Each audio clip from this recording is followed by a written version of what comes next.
मकर संक्रांति। ये दिन विशेष रूप से भगवान सूर्य को समर्पित होता है। ज्योतिष के अनुसार पौष मास में सूर्य भगवान धनु राशि को छोड़ मकर राशि में प्रवेश करते हैं। इसलिए ये संक्रांति मकर संक्रांति के नाम से लोकप्रिय है। इस दिन से दिन बड़े होने लगते हैं और रातें छोटी होती हैं, जिससे प्रकृति में सकारात्मक बदलाव आते हैं।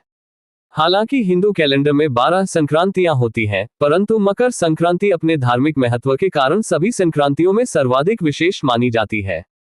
संक्रांति पर पवित्र नदियों में स्नान का बहुत महत्व है, लेकिन इस दिन गंगासागर में स्नान का विशेष महत्व माना गया है। कहा जाता है सारे तीर्थ बार बार गंगासागर एक बार। विभिन्न धारणाओं के अनुसार साल में एक दिन गंगासागर में जाकर स्नान करने से शरीर रोगों से मुक्त हो जाता है। मकर संक्रांति 2025 के पुण्यकाल का समय सुबह के 9:03 से शाम के 5:46 तक रहेगा, जो कुल 8 घंटे 42 मिनट तक चलेगा। महापुण्यकाल सुबह के 9:03 से सुबह के 10:48 तक होगा, जो 1 घंटा 45 मिनट का रहेगा। इस दौरान किए गए स्नान और दान से विशेष पुण्य मिलता है। कहा जाता है कि मकर संक्रांति के दिन दान करने से घर में सुख शांति और समृद्धि आती है। मकर संक्रांति के दिन तिल दान करना अत्यंत पुण्य कार्य माना जाता है। इसके अलावा इस दिन भगवान सूर्य, विष्णु और शनिदेव को भी तिल गुड़ अर्पित किया जाता है। मान्यताओं के अनुसार मकर संक्रांति पर किए गए तिल के दान को शनि दोष को भी दूर करने में भी सहायक माना जाता है। मकर संक्रांति से सूर्य की उत्तरायण यात्रा शुरू होती है। उत्तरायण का मतलब है कि सूर्य अब उत्तर दिशा की ओर बढ़ेगा और इसका धार्मिक और तात्विक महत्व है। इसे शुभ समय माना जाता है और इसे अच्छे कार्यों के लिए उपयुक्त समय के रूप में देखा जाता है। मकर संक्रांति पर तिल और गुड़ का विशेष महत्व है। इनका सेवन करने से शरीर में गर्मी बनी रहती है और सेहत भी दुरुस्त रहती है।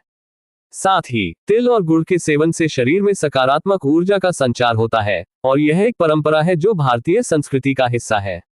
लोग तिल के लड्डू या तिल गुड़ बांटने की परंपरा निभाते हैं।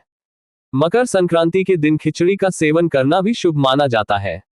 खिचड़ी पाचन को दुरुस्त रखती है। इसमें बहुत सारी सब्जियां मिलाकर बनाते हैं। इस दिन पतंग उड़ाने की परंपरा भी बेहद प्रचलित है। भारत के अधिकांश हिस्सों में इस दिन पतंगबाजी की जाती है, खासतौर पर गुजरात में। इसके अलावा मध्य प्रदेश, दिल्ली, महाराष्ट्र आदि प्रदेशों में भी मकर संक्रांति पर पतंग उड़ाने की परंपरा है।